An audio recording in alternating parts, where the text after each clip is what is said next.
Assalamualaikum warahmatullahi wabarakatuh. Kembali lagi bersama saya Ipan Nuralam. Hari ini kita akan diskusi dengan ChatGPT. Karena kalau diskusi dengan ahli politik yang ada di Indonesia, saya sudah tidak percaya lagi. Hari ini kita akan coba diskusi masalah Indonesia kepada ChatGPT.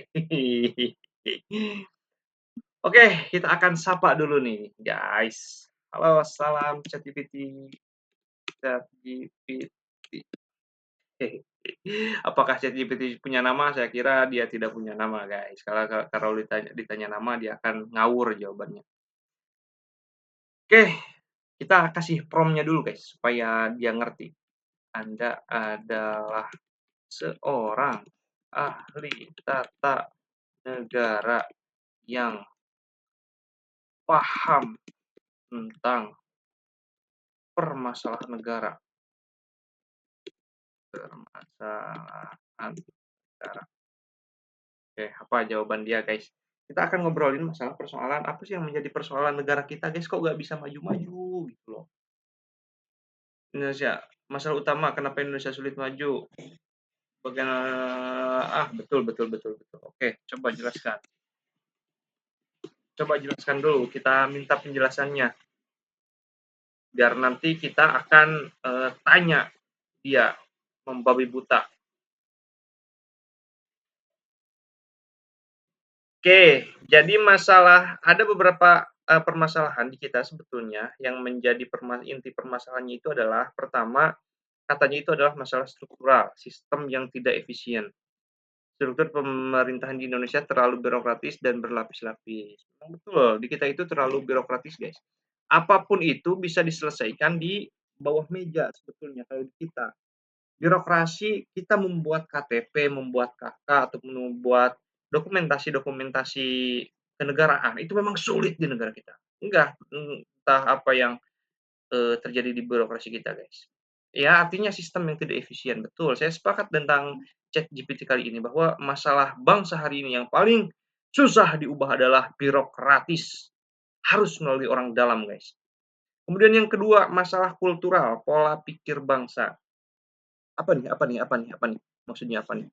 Masih jadi banyak rakyat dan elit masih berpikir jangka pendek, bukan strategis jangka panjang. Kita sering terjebak pada politik pencitraan budaya ini nyindir Pak Jokowi kayaknya. Kalau ngomong-ngomong masalah pencitraan. Jadi memang beberapa kebijakan di negara kita itu fokusnya itu pada persoalan jangka pendek, guys, bukan pada jangka panjang. Contoh Pak Jokowi kemarin itu membangun A, membangun ini, membangun WUS, membangun jalan dan lain sebagainya, itu kan jangka pendek. Kenapa rata-rata pemimpin kita itu lebih sering membangun hal-hal yang jangka pendek dibanding jangka panjang? Karena jangka pendek itu bisa dirasakan langsung oleh masyarakat, karena pembangunan fisik gitu loh. Bangun rumah, bangun sekolah, bangun ini, bangun itu. Jadi publik itu bisa menilai, oh ini loh pemerintah itu maju karena bangunannya ada, anggarannya digunakan untuk buat jalan tol dan sebagainya. Beda halnya dengan kebijakan yang jangka panjang. Jangka panjang itu kan tidak bisa diukur hari ini. Kalau kita buat satu kebijakan hari ini, akan dirasakannya itu mungkin 20 tahun yang akan datang. Contohnya seperti apa? Kurikulum pendidikan, itu hal-hal yang yang berjangka panjang. Ataupun bisa sistem politik yang dibangun melalui rancangan undang-undang yang baik dan lain sebagainya. Itu juga bagian daripada kebijakan jangka panjang yang jarang diperhatikan oleh pemerintah kita. Kenapa? Karena hal itu nggak dirasakan langsung oleh masyarakat. Kalau masyarakat tidak merasakan kebijakannya, mungkin tahun depan itu nggak akan terpilih lagi jadi presiden. Itu logikanya. Asal Bapak senang, benar. Kemudian dalam masalah ekonomi, terjadi ketergantungan dan ketimpangan struktur ekonomi Indonesia.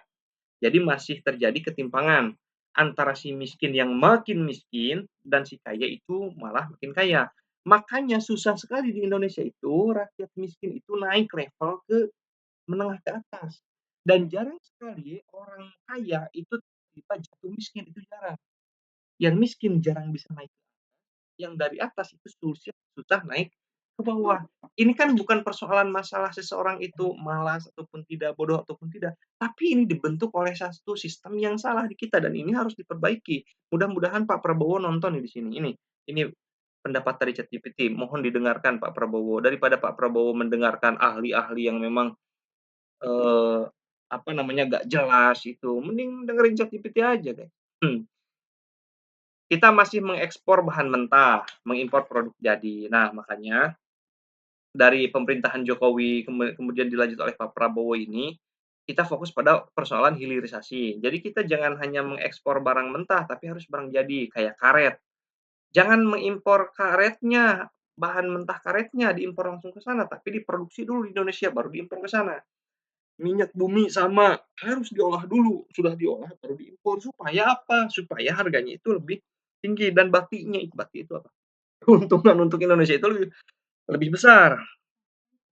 Nah, kemudian masalah hukum dan korupsi, ini yang menjadi persoalan utama di kita. Permasalahan hukum dan korupsi, penegakan hukum itu masih tidak tegas dan tidak adil.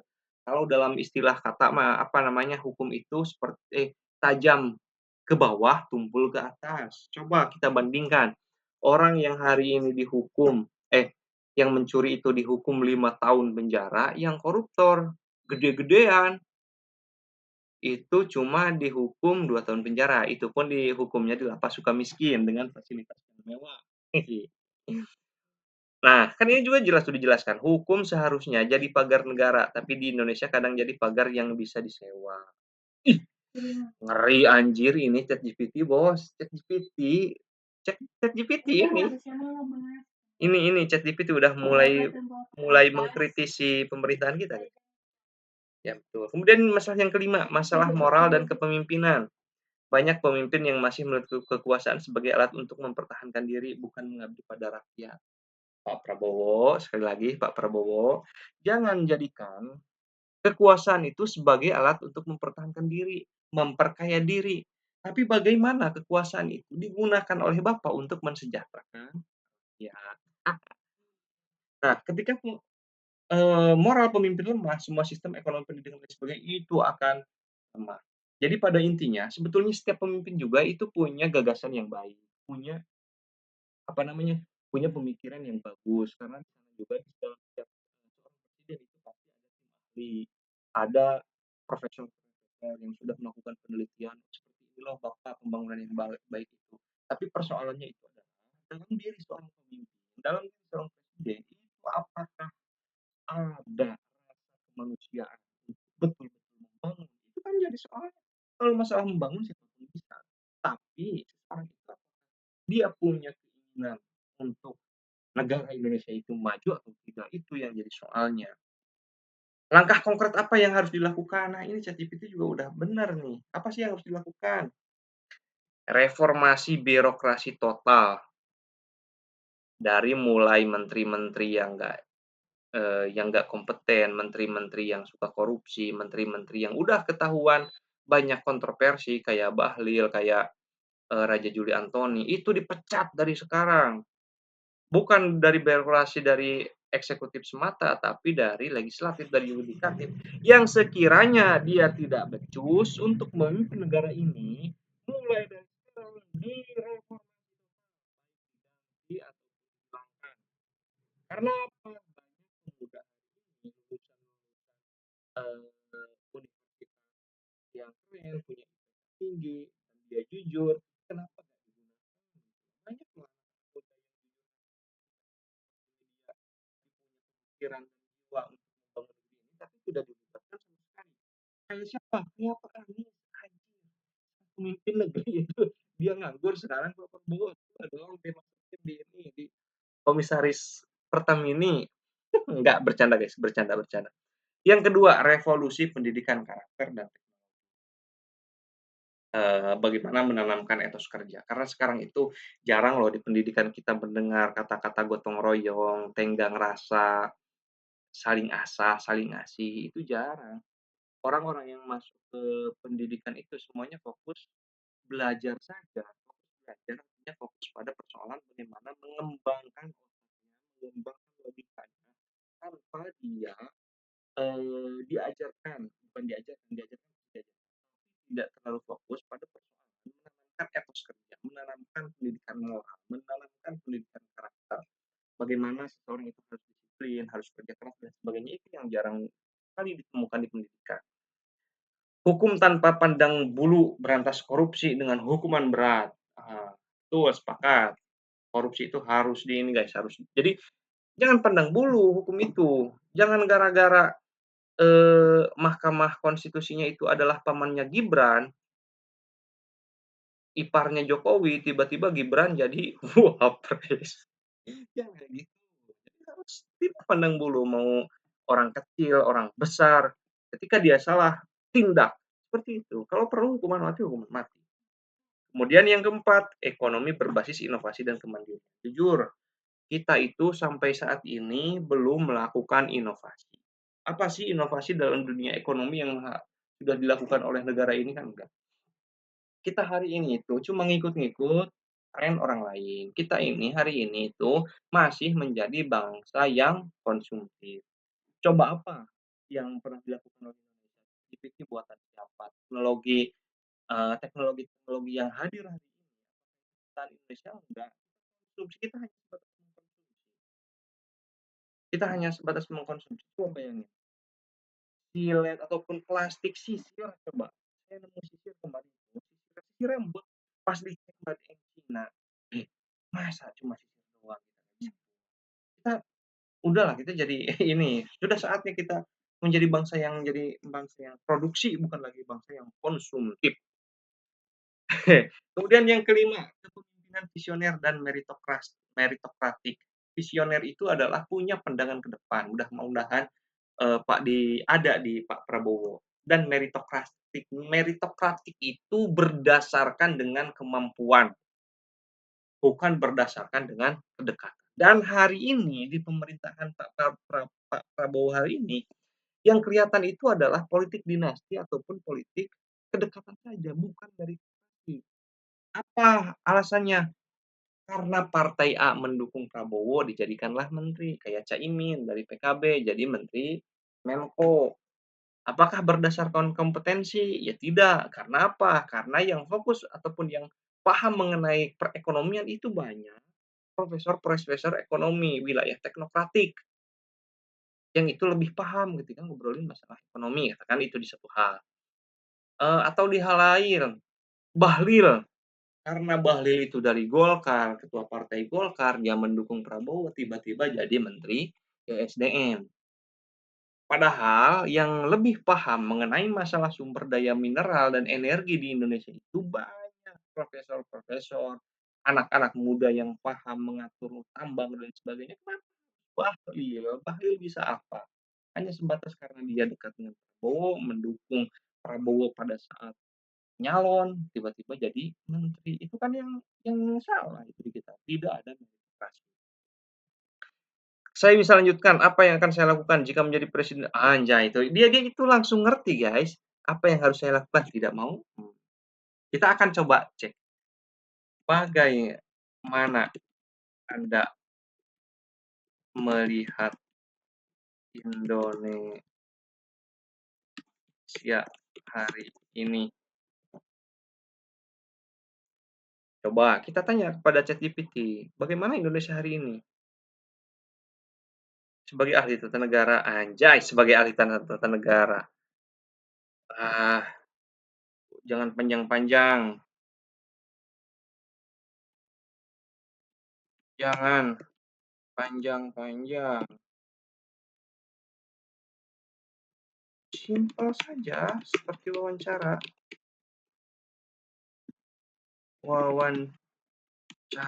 Kalau panjang kan susah bacanya, kita nggak dapetin poinnya. Bagaimana Anda melihat Indonesia hari ini? Indonesia sedang berada di persimpangan, maju secara fisik tapi tertinggal secara moral dan tata kelola. Banyak pembangunan terlihat tapi fondasi kejujuran hukum kita tumbuh tapi belum benar-benar dewasa. Anjir. Kita hari ini dia polanya itu udah kayak wawancara, guys. Bagaimana? Wah, kita bandingkan, guys, kita bandingkan. Mana yang lebih baik, Prabowo atau Jokowi? Biar bingung ya, anjir. Jokowi unggul dalam pembangunan fisik dan infrastruktur, jalan, pelabuhan, konektivitas, dia punya visi kerja nyata. Prabowo di sisi lain lebih nasionalis dan fokus pada kemandirian bangsa terutama di bidang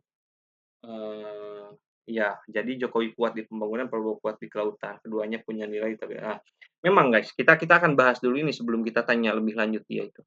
Jadi Jokowi itu seperti I.O lah. I.O itu dia itu ahli dalam manajemen, dalam membangun, bangun A, bangun B, bangun C itu gampang sebetulnya orang-orang I.O. Ya kayak kinerja-kinerja BEM lah kayak gitu. Tapi Pak Prabowo di sisi dia mengerjakan tugas sebagai seorang presiden, dia itu paham terkait masalah ideologi bangsa. Jujur. Coba Jokowi ngobrolin masalah nilai-nilai kebangsaan.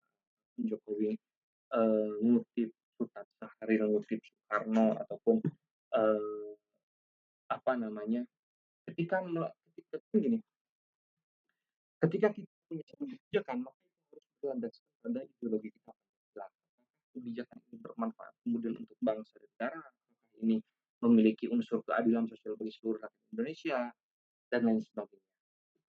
Pernah gak pembangunan Jokowi itu kemudian dilihat dari beda halnya dengan Prabowo? Prabowo itu berangkatnya dari nilai dari Pancasila kemudian diterjemahkan melalui tapi Jokowi itu fokus. Kita tanya, mana yang lebih baik? Lebih baik menurutmu? Biar pusing dia, guys. Mana yang lebih baik menurutmu? Kalau analis negara IPAN saya akan begini, Jokowi lebih baik dalam tata kelola pemerintahan. Namun Prabowo kompetensinya jangka panjang karena tuh kan benar. Jadi Jokowi itu jangka pendek, guys. Jangka pendek ya. Makanya dia bisa 2 periode itu karena pembangunannya jangka pendek. Kalau Pak Prabowo itu jangka panjang arahnya. MBG, MBG itu salah satu program jangka panjang Prabowo. Kenapa saya katakan jangka panjang? Karena untuk mencerdaskan kehidupan bangsa itu tidak cukup pada persoalan bagaimana memperbaiki kualitas pendidikan, tapi kualitasnya itu juga harus diperbaiki. Memperbaiki kualitas otak itu tidak hanya dengan dimasukkan pelajaran saja, tapi dikasih nutrisi loh. Sehingga masuk nih, ini jangka panjang. Dan stunting, orang-orang jadi pintar dan sebagainya itu nggak akan kelihatan sekarang. 20 tahun yang akan datang, oh ini loh cetakan-cetakan MBG ini.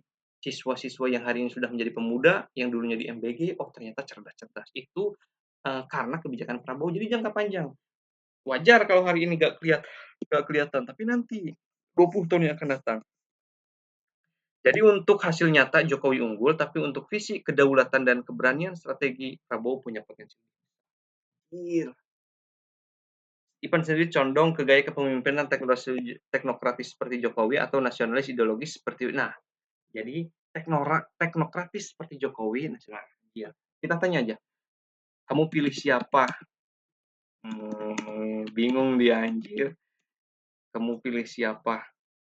Kita tanya ke ChatGPT dia pilih siapa, guys. Saya tidak berpihak secara politik. Saya akan memilih yang menggabungkan gaya, Allah, jangan gitulah. Jangan gitu. Pilih satu. Pilih satu. Dibangun secara pribadi analisis data negara, iya, Ipan. Saya akan bilang Jokowi alasannya sederhana. Anjir, pro Jokowi ini ChatGPT. Hah? Ini ChatGPT pro Jokowi. Bukannya Jokowi itu politik dinasti. Bentar. Ini kayaknya ada yang salah. Dibayar berapa ini ChatGPT sama Jokowi? Secara fakta politik, iya Jokowi menggaji jalan politik nasaannya Gibran jadi wakil presiden.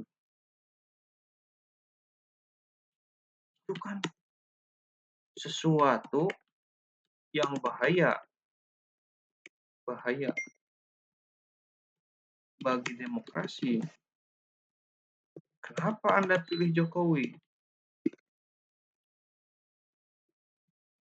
Pilih Jokowi.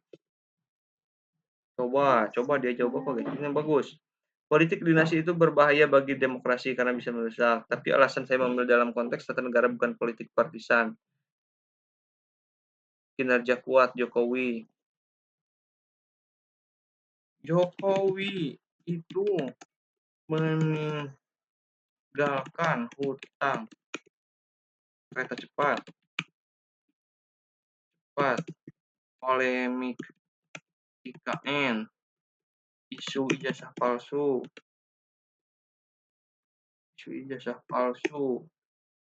Gibran mau dimaksudkan, Bobi Nasution diderai, isu korupsi. Apakah Anda masih memilih Jokowi? Coba. Bagus ya. Nah, naon? Nah, naon? Anjir. Gila kumaha? Kan lagi diskusi. Nah, kita itu rekam audio. Pertanyaan sangat tajam, tapi ini poin penting untuk menilai kepemimpinan menyeluruh bukan sekedar pencitraan. Kalau kita lihat negara, memang benar kecepatan, itu maju saya bahkan bisa melagi. Jadi kalau diulang, apakah masih memilih Jokowi? Jawaban saya sebagai artis negara tidak sepenuhnya Jokowi kuat. Artinya saya tidak lagi memilih Jokowi sebagai figur yang menghargai. Ah, jadi Anda memilih Prabowo. Saya praktis Prabowo. Pilih siapa Jokowi adalah maksud Anda pilih siapa? Pilih siapa?